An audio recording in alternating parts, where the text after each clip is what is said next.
नमस्कार, आप देख रहे हैं खबर फास्ट तो मैं हूं आपके साथ शमशेर सिंह। हमारे इस खास कार्यक्रम में आप सभी का स्वागत है।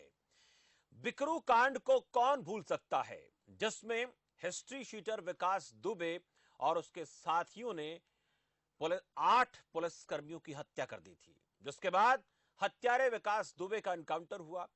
विकास दुबे के एनकाउंटर के बाद कई सवाल खड़े हुए। कुछ राजनीतिक पार्टियों ने इस एनकाउंटर को फेक, फर्जी करार दिया, जिसकी जांच चल रही है। खैर, ये जांच का विषय है, जांच में क्या निकलता है ये देखने वाली बात है। लेकिन बड़ी बात यह है कि विकास दुबे के एनकाउंटर के बाद यूपी में ब्राह्मण कार्ड की राजनीति जोर पकड़ रही है।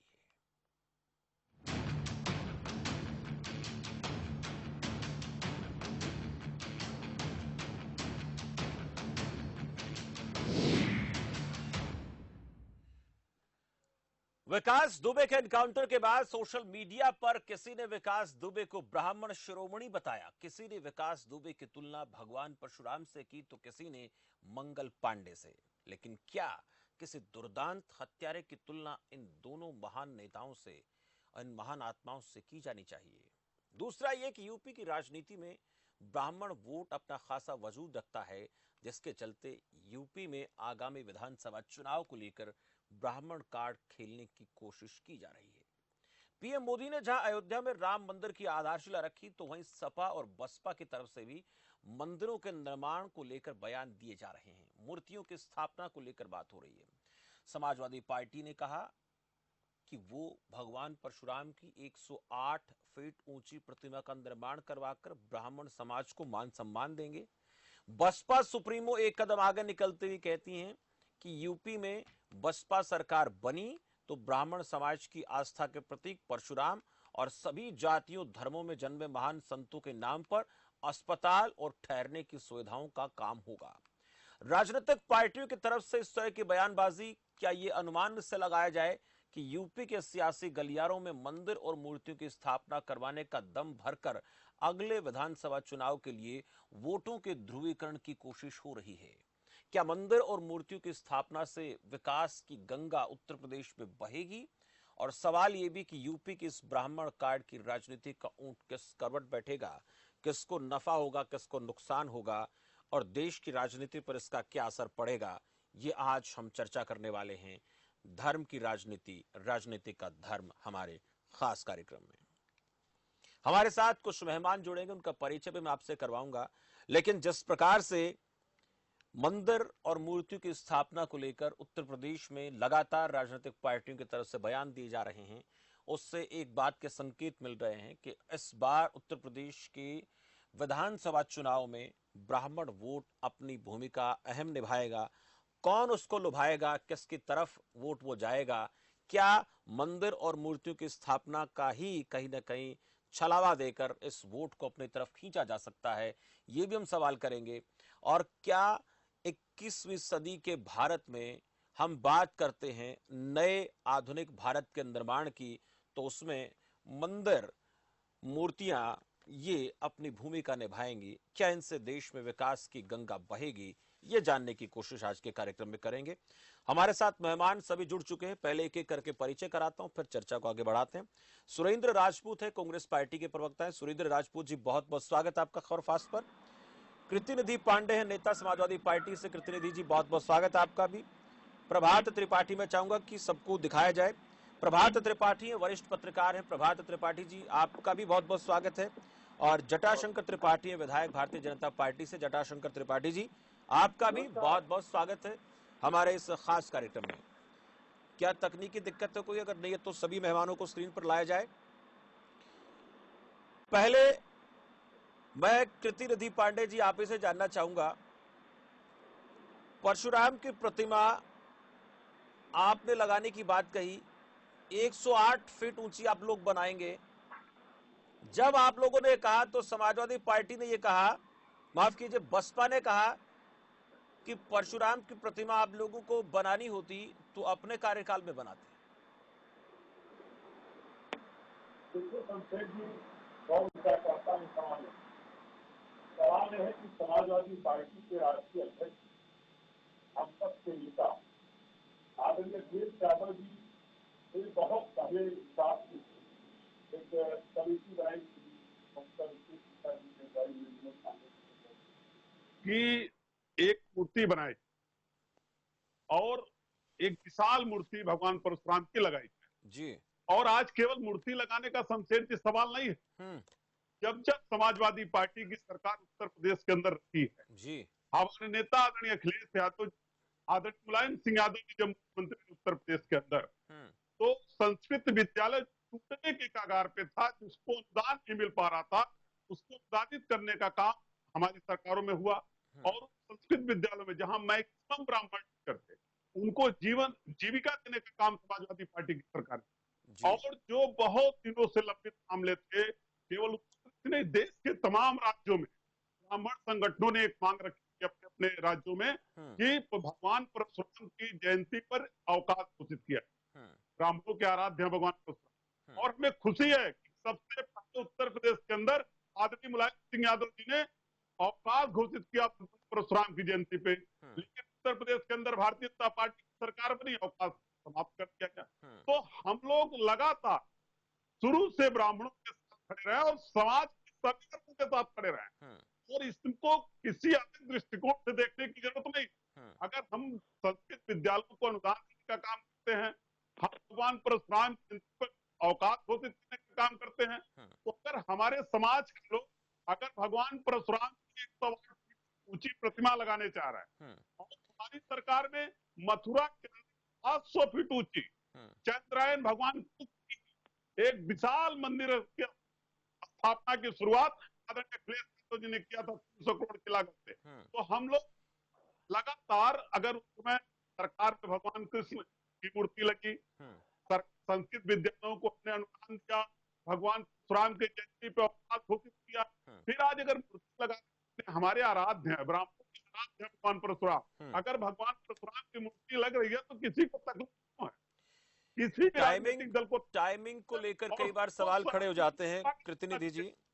टाइमिंग को लेकर बात हो जाती है कि जब राम मंदिर की मूर्ति स्थापना, निर्माण की स्थापना को लेकर कार्यक्रम होता है, उसके बाद ये सारी बातें सामने आती हैं। इसके आसपास की बात करें, जब विकास दुबे का एनकाउंटर होता है उसके बाद ये सारी चीजें घटित होती हैं, इसलिए सवाल बनता है, इसलिए हमने कार्यक्रम को रखा है। समय को लेकर, टाइमिंग को लेकर बात। हाँ, तो लगातार शमशेर इस बात को कर रहा हूं, मैं अपनी सरकार में 700 ऊंची मथुरा के अंदर भगवान कृष्ण बना रहे थे, मंदिर बना रहे थे, उनका 700 जी फीट ऊंची मूर्ति, और लगातार लोग अगर सबको जोड़ने का काम कर रहे हैं, सारे वर्गों की बात कर रहे हैं, सबके महापुरुषों की बात कर रहे हैं, तो अलग दृष्टिकोण से हाँ, भारतीय जनता पार्टी से परेशानी कभी कभी बढ़ जाती, क्योंकि राम के बाद परशुराम की मूर्ति लग रही है, इसमें थोड़ी सी उनकी परेशानी बढ़ती है। लेकिन इससे परेशान होने की जरूरत नहीं है, भारतीय जनता पार्टी को भी परेशान होगी।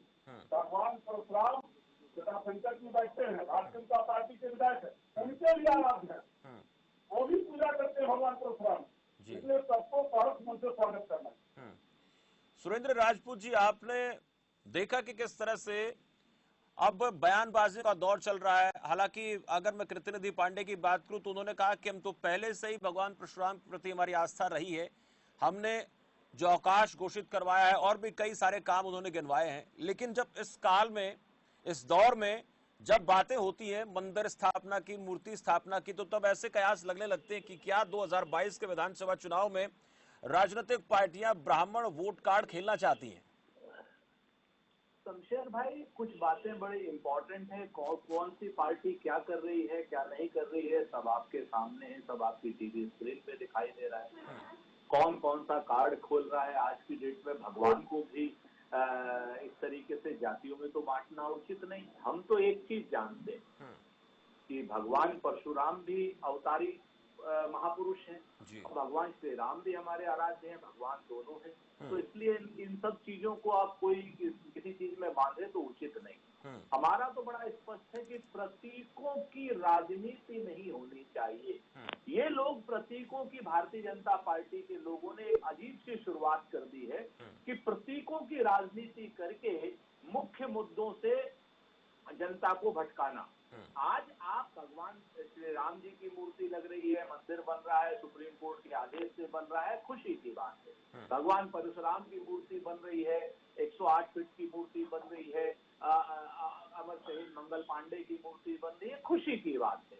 हमारा बड़ा स्पष्ट मानना है कि इन सब बातों के पीछे ये जो भगवान परशुराम और भगवान श्री राम के अनुयायी हैं और भगवान श्री राम की जो जनता है, जिनके की मन मन में और कण कण में भगवान श्री राम व्यापे हुए हैं, उनकी भी कुछ बात हो जाए ना। जी। बात उनकी भी तो हो जाए कि बेरोजगारी कहाँ पर है। आज की डेट में वर्तमान सरकार को जवाब देना है। आज महिलाओं के प्रति अपराध उत्तर प्रदेश में पूरे बढ़ गए हैं, आप उसको कोई जवाब देने को तैयार नहीं। अपहरण का एक नया उद्योग, एमएसएमई उद्योग, इन्होंने बिहार से फ्रेंचाइजी ले ली है जंगल राज की और अपहरण उद्योग की, और कोई उद्योग तो चल नहीं पा रहा, अपहरण का उद्योग चल रहा है। जहां देखिए करोड़ के लिए, 2 करोड़ के लिए, 5 करोड़ के लिए हत्याएं हो रही हैं और वो क्या नाम है, बच्चों को अपहृत किया जा रहा है। जहां देखिए वहां पर लूट, छिनैती, मारपीट, बलात्कार, अपराध, महिलाओं के प्रति तमाम और अवैध असलहों की एक जो स्थितियां चल रही हैं कि पूरे देश के 57% FIR सिर्फ उत्तर प्रदेश में अवैध असलहों की। तो इन सारी चीजों की अगर आप बात करेंगे तो निश्चित तौर पर भगवान श्री राम के भी हम मूल्यों की बात कर पाएंगे और भगवान श्री परशुराम के भी हम मूल्यों की बात कर पाएंगे। तो यहाँ पर हम जो जिन भगवान ने हमको बनाया है और जिन भगवान ने हमारे मन में ये सारी चीजें डाली हैं, उन सब की बात कर लें बनस्पतन इसके कि हम किसी को, जिस तरीके से अभी नरेंद्र मोदी जी की एक तस्वीर सोशल मीडिया पे चली थी जिसमें भगवान श्री राम को उंगली पकड़ करके मंदिर ले जा रहे हैं, किस तरीके की चीजें इस्तेमाल हो रही हैं आज की डेट में मीडिया में, सोशल मीडिया में आपके सामने। तो क्या ये उचित है? तो हमारा स्पष्ट मानना है कि भय की बात कीजिए, भूख की बात कीजिए, बेरोजगारी की बात कीजिए, महिलाओं के प्रति अपराध की बात कीजिए, इन सब के ऊपर लगाम लगाइए, राम राज्य लाइए, परशुराम राज्य लाइए, तो अच्छा लगेगा। ठीक है, पतन आप ये सारी चीजें करेंगे। जटाशंकर त्रिपाठी जी, कांग्रेस को भी आपने सुना, सपा की तरफ से क्या रिएक्शन आया वो भी आपने जाना, और ये सारे के सारा घटनाक्रम तब से घटित होना शुरू हुआ जब विकास दुबे एनकाउंटर हुआ, एनकाउंटर पर सवाल खड़े हुए और उसके बाद आपकी पार्टी के भी 3 ब्राह्मण मंत्रियों को आकर विपक्ष के सवालों का जवाब देना पड़ा था। तो क्या वाकई में उत्तर प्रदेश की राजनीति में ऐसा चल रहा है कि 2022 के विधानसभा चुनाव में ब्राह्मण कार्ड खेलने की कोशिश हो रही है? नमस्कार जी, नमस्कार। सभी साथियों को नमस्कार। और बड़े दुख के साथ कहना पड़ रहा है कि जो इसके पहले जो कुछ सुना हो उसमें ब्राह्मण शब्द एक आया है। वो ब्राह्मण जात आई है कि हिंदुस्तान जैसे देश में 74वां स्वतंत्रता दिवस हम मनाने जा रहे हैं कुछ दिन बाद। हमसे पहले के स्वतंत्र हुए देश आज किस जगह पर हैं, किस सुर्खियों पर हैं, विकास के किस मायने पर बैठे हुए हैं। और आज हमारे यहाँ ये लोग बैठ कर करके देश के अंदर राजनीतिक लोग ब्राह्मण जात की बात करते हैं। ये कहाँ तक तुष्टिकरण नीति है? ये तुगलकी नीति, तुष्टिकरण नीति। अगर ब्राह्मण के परशुराम मंदिर बनना ही था तो कोई भी कृपाचार्य, ब्रह्माचार्य, कोई भी संस्थान का साधु लेकर के कोई भी मूर्ति बना सकता था। क्योंकि किसी राजनीतिक अध्यक्ष के द्वारा इस तरह की जातिगत राजनीतिक विश्लेषण करके देश को जातियों में बांटना मत करिए ऐसा। हम ऐसे ही इतने जातियों में बटे हुए हैं, इतने भाषाओं में बटे हैं, इतनी विविधताओं में बटे हैं, इतने वर्ग में बटे हैं। कॉर्पोरेट जगत, किसान जगत, कपड़ा जगत, पेट्रोलियम जगत, अलग अलग प्रकार के इतने वर्ग में बटे हुए हैं कि मेरा देश विध्वंस हो रहा है। राजनीति के लोग धर्म को किनारे छोड़ दें। हम एक भारत श्रेष्ठ भारत, एक सबका साथ सबका विकास के एजेंडे पर चलने वाले गर्व से कहिए, प्राउड ऑफ इंडिया। हम भारत के हैं, भारत के लोग हैं, भारत के नागरिक हैं। उसके बाद हम किसी जात, किसी धर्म, किसी मजहब से आते हैं। तो राजनीति को तुष्टिकरण करने वाले अब देश नहीं, अब वो देश नहीं रह गया है। चाहे हमारी बारी हो, चाहे आपकी बारी हो, चाहे किसी की बारी हो, देश अब बहुत आगे जा चुका है। राजनीति के समीकरण से बहुत आगे पहुंच चुका है। जातिवादी व्यवस्था धीरे धीरे करके खत्म होगी। आपके एक टुकड़ों पर अगर हम जाएंगे तो मुझे चाहे सपा हो, चाहे बसपा हो, चाहे कांग्रेस हो, उन चिट्ठों पर अगर हम जाएंगे, मैं उतनी छोटी कुछ भाषा और कुछ राजनीति मैं करता ही नहीं और कहना भी मैं नहीं चाहता। मेरा निवेदन आपसे सिर्फ इतना है कि राजनीति में जाति को खत्म कर दीजिए। हिम्मत है तो सामने आइए, अपने अपने अपने अपने नीतियों से आइए, अपने कॉन्सेप्ट से आइए, ठीक है। से आइए। प्रभात त्रिपाठी है, वरिष्ठ पत्रकार के तौर पर हमारे साथ जुड़े। प्रभात जी, आपका भी स्वागत है। और आपने सभी पार्टी के नेताओं को सुन लिया, लेकिन जो सवाल इस वक्त बना हुआ ये है कि क्या मंदिरों की स्थापना से, मूर्तियों के निर्माण से 21वीं सदी के भारत का निर्माण होगा, विकास की गति आगे बढ़ेगी, या फिर जिस तरीके से राजनीतिक पार्टियां परशुराम की मूर्ति स्थापना को लेकर, राम मंदिर के निर्माण को लेकर या और तमाम चीजों को लेकर इस वक्त बातें हो रही है, उन बातों का होना जरूरी है या फिर कुछ और होना चाहिए जिससे हम ये अनुमान लगा सके कि हाँ सच में हम आगे बढ़ रहे हैं, विकास हो रहा है? देखिए शमशेर जी, सारे राजनीतिक दलों ने ब्राह्मणों को ठगा है, कांग्रेस को छोड़ के।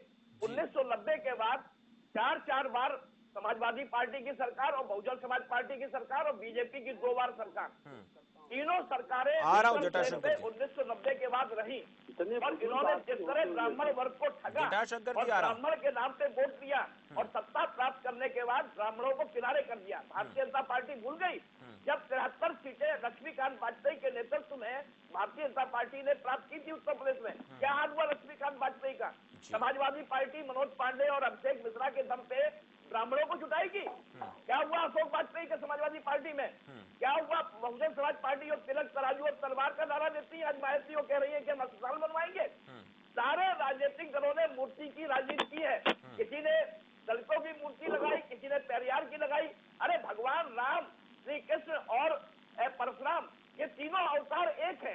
अब आपने इनको बांट दिया कि भारतीय जनता पार्टी के राम हो गए, समाजवादी पार्टी के परशुराम हो गए। क्या देश प्रदेश की जनता जानती नहीं है? ब्राह्मण स्वाभिमानी वर्ग है, ब्राह्मण को मिला क्या? 80% ब्राह्मण मध्यम वर्गीय है जो बेचारा परेशान है। ये लोग सत्ता हासिल करने के बाद ब्राह्मण को दूध में मक्खी की तरह निकाल के फेंक देते हैं। आज ये लोग बात कर रहे हैं सत्ता हासिल करने के लिए। 90 के बाद से जो हाल दुर्दशा हुई है, इसमें जातिगत और जाति और धर्म के आधार पे लोगों ने राजनीति की है, ये एक्सपोज हो गए हैं ये लोग। भारतीय जनता पार्टी अब बिलबिला रही है कि हमारा कहीं ब्राह्मण वोट 12% निकल न जाए। अरे भाई, मोदी के करिश्मा से ब्राह्मण नहीं रुकेगा। आप मंदिर का निर्माण कीजिए, ये एक आस्था का विषय है, भगवान राम का हर आदमी चाहता है मंदिर बने, लेकिन मंदिर का वोट बैंक की राजनीति अब समाप्त हो गई है। अब मतदाता समझ गया है, ब्राह्मण वर्ग भी समझ गया है कि आप परशुराम की मूर्ति में लगाएंगे, आप 108 फीट नहीं, आप 500 फीट की मूर्ति लगा दीजिए। क्या उससे किसी के पेट भरेगा? क्या किसी को रोजी रोटी मिलेगी? क्या कानून का राज स्थापित होगा? अब आप बताइए, आज एक एनकाउंटर हुआ, वो भी पांडे मारा गया। टिकरू कांड के बाद जिस तरीके से राजनीति बिलबिला रही है प्रदेश के अंदर, लोग फड़फड़ा रहे हैं। एक आदमी सत्ता में आना चाहता है, एक आदमी को सत्ता में उतारना चाहता है। कांग्रेस में ब्राह्मण, दलित और मुसलमान जब थे तो कांग्रेस मजबूत थी। आज ये तीनों लोग अलग हो गए हैं। मैं तो कहता हूं कि कांग्रेस कुछ भी हो, लेकिन कांग्रेस ने समाज में एक डिसबैलेंस नहीं स्थापित किया है, समाज को स्थापित किया है। आज समाज बनाने की जरूरत है, आज समाज तोड़ने की जरूरत नहीं है कि आप समाज को तोड़ने की बात करें। ब्राह्मण बड़ा परेशान है, ब्राह्मण डिसाइडेड फैक्टर होगा इस बार 2022 के चुनाव में। और भारतीय जनता पार्टी, बहुजन समाज पार्टी और समाजवादी पार्टी सोच रहे हैं कि अब राजनीति नहीं चलेगी ब्राह्मणों की, कि आप गिने चुने उन बिना जनाधार ब्राह्मण के नेताओं को अपनी पार्टी में जोड़ देते हैं और बाद में आप। चलिए मैं जवाब ले लेता हूँ। प्रभात त्रिपाठी जी, आपने कुछ पार्टियों को घेरने की कोशिश की है। आपने बसपा पर आरोप लगाया, सपा पर, बीजेपी पर। पहले मैं सपा के पास जाऊंगा। प्रतिनिधि पांडे जी, जो बात हो रही है, प्रभात त्रिपाठी जी ने आरोप लगाए हैं कि लगातार आप लोगों की पार्टी की सरकार भी रही लेकिन विकास नहीं हो पाया। अब वोट बैंक की राजनीति के खातिर ये सब खेला जा रहा है, सब कार्ड खेला जा रहा है।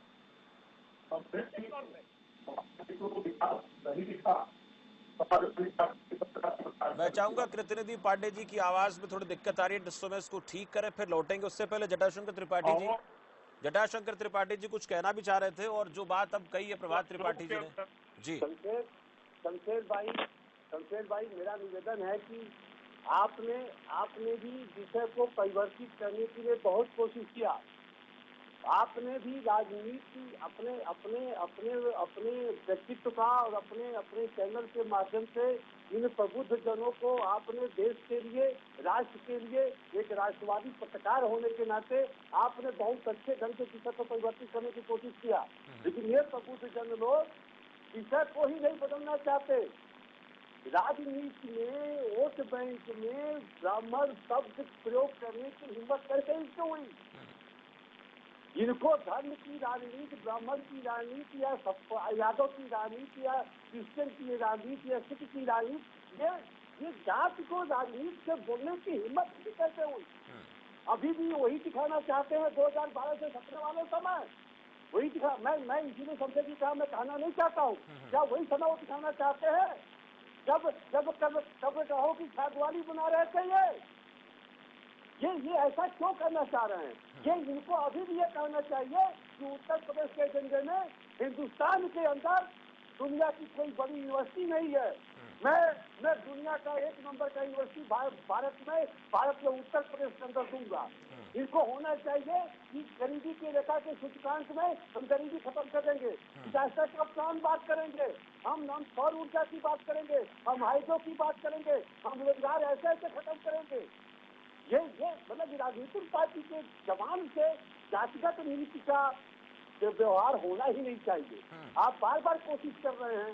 मैं पत्रकार साथियों और अपने प्रबुद्ध जनों से क्षमा चाहता हूँ, लेकिन मैं नहीं चाहता कि किसी भी कदम में बैठ कर करके राजनीतिक समीकरण में आप अपने व्यक्तित्व को हरास कर रहे हैं, देश के साथ अन्याय कर रहे हैं, राष्ट्र के साथ अधर्म कर रहे हैं।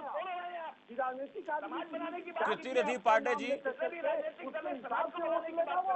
कृतिनिधि पांडे जी, ठीक है कृतिनिधि पांडे जी, आपने सुना जिस अखिलेश यादव ने मुलायम सिंह को उम्र के ब्राह्मण को किस तरह से बिहेव किया था। मैं कह रहा हूँ कि मेरे पास सैकड़ों डेटा है इनको, चाहे समाजवादी पार्टी का कहिए चाहे बसपा कहिए, सैकड़ों। ठीक है, जटाशंकर जी कृतिनिधि पांडे जी से पूछ लेते। देखिए, हमारा करना ही नहीं चाहता।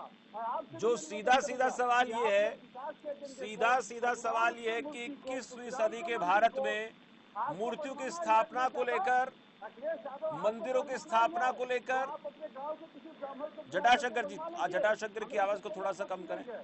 हमारा मकसद ये है कि देश में विकास की बात होनी चाहिए, विश्वविद्यालय स्थापना की बात होनी चाहिए, अस्पतालों के निर्माण की बात होनी चाहिए, मंदिर मूर्तियों की स्थापना को लेकर बातचीत, लेकिन उस पर राजनीति नहीं होनी चाहिए। और जिस तरीके से इस वक्त राजनीति हावी है इन मंदिर मूर्तियों की स्थापना के प्रकरण को लेकर, उससे ऐसा प्रतीत हो रहा है कि हम जिस 21वीं सदी के भारत की परिकल्पना कर रहे हैं वो बहुत पीछे छूट जाएगा। कृतिनिधि पांडे जी, भारतीय जनता पार्टी के विधायक हैं, भाषण अच्छा कर लेते, लेकिन ये बात अपने उत्तर प्रदेश के मुख्यमंत्री को इन्होंने क्यों नहीं समझाया? पूरा उत्तर प्रदेश नहीं, पूरा हिंदुस्तान कोविड-19 के प्रकोप को झेल रहा है। अस्पतालों में जगह नहीं है, मरीज ज्यादा है, लेकिन उत्तर प्रदेश के मुख्यमंत्री ने अरबों रुपया खर्च किया अयोध्या में धर्म की राजनीति के पीछे।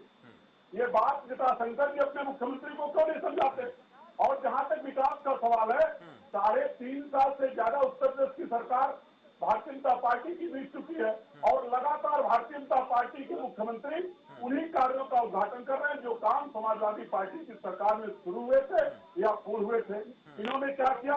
इंटरनेशनल क्रिकेट स्टेडियम का नाम बदल दिया।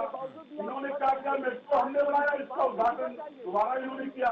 एक्सप्रेस वे हमने बनाया, गोरखपुर के अंदर 500 बेड का अस्पताल बनाया। इन अस्पताल का नोएडा के अंदर इनके मुख्यमंत्री ने उद्घाटन किया है।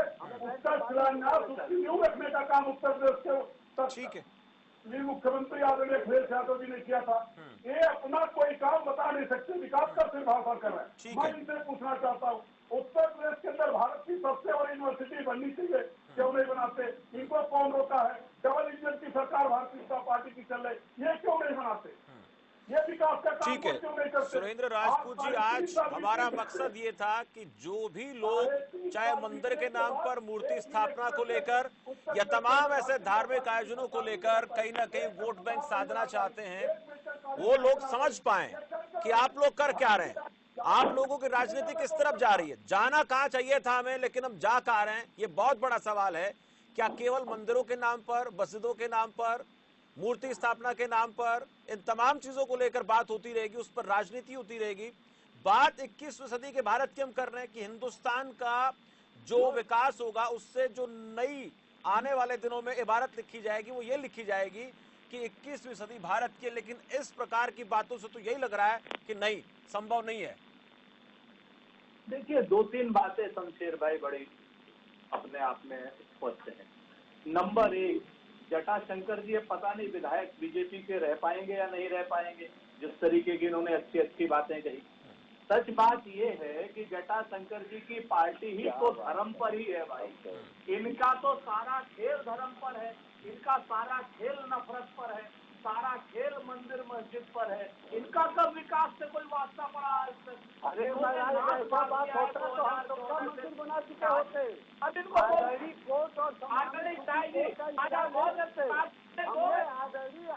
अरे 2 मिनट चुप रहिए विधायक जी। आप तो बड़े प्रतिष्ठित विधायक हैं, हम तो आपकी बड़ी इज्जत कर रहे हैं। जितना अच्छा आज आप बोले हैं उतना अच्छा एक बार योगी मोदी के सामने बोल दीजिए ना। अगर मुझे अपने जटाशंकर जी सुन ले, जटाशंकर जी एक बार सुन लेते हैं।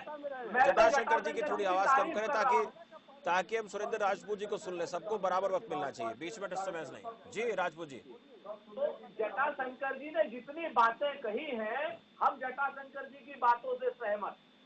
बिल्कुल मंदिर की राजनीति नहीं होनी चाहिए, मस्जिद की राजनीति नहीं होनी चाहिए, गुरुद्वारे की राजनीति नहीं होनी चाहिए।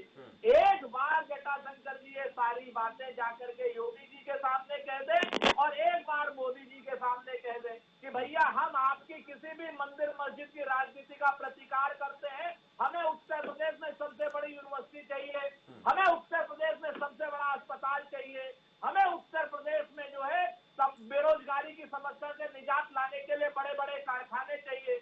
लेकिन जैसे ही ये बात करेंगे वैसे ही इनको भारतीय जनता पार्टी के विधायक पद से हटा दिया जाएगा, भारतीय जनता पार्टी से हटा दिया जाएगा। क्योंकि 2014 से आप देखें 2020 आ गया है शमशेर भाई, आज तक अगर भारतीय जनता पार्टी ने एक काम विकास का किया हो, नोटबंदी विनाश का काम, बेरोजगारी विनाश का काम, सुरेंद्र राजपूत जी 30 सेकंड टाइम का ध्यान रखना पड़ेगा। हाँ, जीएसटी विनाश का काम।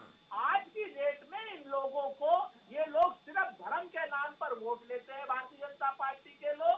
उसके बाद चल बल छल सारे प्रपंच लगा करके सिर्फ सरकार में हेडलाइन मैनेजमेंट करना चाहते हैं। ठीक है, आपके सामने है महिलाओं के प्रति, बेरोजगारों के प्रति, किसानों के प्रति, नौजवानों के प्रति बता दीजिए इनका क्या। चले राजपूत जी, रोकूंगा आपको, वक्त मुझे और ज्यादा इजाजत नहीं देता इस पूरे प्रकरण को आगे बढ़ाने के लिए। शुक्रिया सुरेंद्र राजपूत जी आपका, जटाशंकर त्रिपाठी जी आपका भी बहुत बहुत आभार, प्रभात त्रिपाठी जी आपका भी शुक्रिया और कृतंदे पांडे जी आपका भी बहुत बहुत शुक्रिया। मंदिर की राजनीति, मस्जिद की राजनीति, मूर्तियों की स्थापना की राजनीति हो, लेकिन उससे पहले ये भी बात होनी चाहिए कि हम जिस भारत की परिकल्पना कर रहे हैं, जिस यूपी, बिहार, दिल्ली, राजस्थान, हरियाणा, पंजाब की परिकल्पना कर रहे हैं कि विकास बेहतर तरीके से होना चाहिए, इसके साथ साथ देश में जो आत्मनिर्भर भारत बनाने की बात हो रही उसके ऊपर काम होना चाहिए। लेकिन जो इन तमाम चीजों के अलावा अगर मंदिर, मस्जिद, मूर्ति स्थापना ये विकास के ऊपर हावी हो जाएंगी तो फिर हम जो चाहते हैं 21वीं सदी भारत की सदी बने, यहां पर राम राज्य की स्थापना हो, सभी लोग मिलजुल कर रहें, आपसी भाईचारा कायम हो, देश के अंदर एकता हो, एकजुटता हो और शत्रु जो पैनी निगाह बनाकर बॉर्डर पर खड़ा है उनकी निगाहों को झुकाने का हम काम करें। अगर ये चीजें पहले हो जाएं, प्राथमिकता के आधार पर हो जाएं, तो उसके बाद मंदिर की स्थापना कीजिए, मस्जिद की स्थापना कीजिए, मूर्तियों का निर्माण कीजिए, अलग अलग धर्मों मजहबों की भावनाओं का सम्मान कीजिए। लेकिन इन तमाम चीजों के ऊपर राजनीति हावी अगर होती है तो फिर उससे देश की एकता, अखंडता, क्षुण्णता को खतरा ही खतरा है, वो चाहे कोई भी राजनीतिक पार्टी क्यों ना हो। नमस्कार।